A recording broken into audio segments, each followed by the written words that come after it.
Recent security difficulties in Nigeria appear to have heightened Nigerians' calls for more engagement with traditional rulers to cope this menace.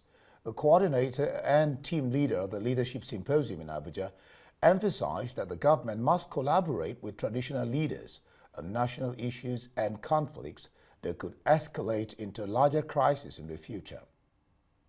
When I grew up, I understood that leadership is not just about a politician.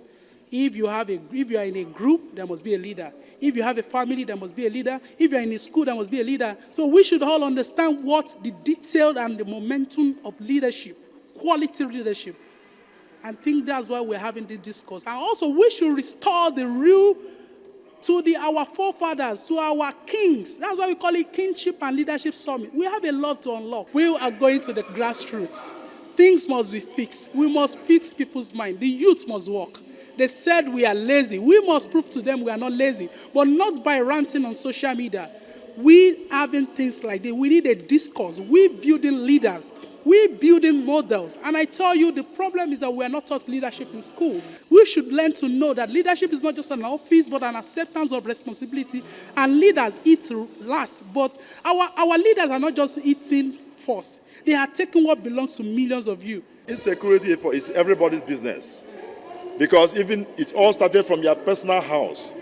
If there is insecurity in your house, armed robbers will use you like a game of children. Insecurity should be a collaboration between traditional rulers, political leaders, and the Nigerian police force, as it were. Grooming the leaders around you, because for any leader who cannot groom or bring up other leaders after him or her is an absolute failure. No wonder there are problems in our society today. I keep telling the younger ones and generation to come, the Nigerian we find ourselves today is a challenge to our youths. Because you don't expect a man at 60, 70 to engage or embark on research.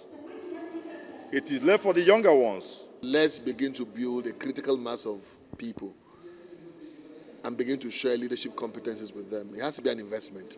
That's why I said there must be budgets for leadership development, within our systems. In America, for instance, you can have $160 billion every year for leadership development. Imagine if there's a budget for leadership development in the governor's budget for the year in each state. So in that context, you're not just training young people for skills, but for 7-star skills.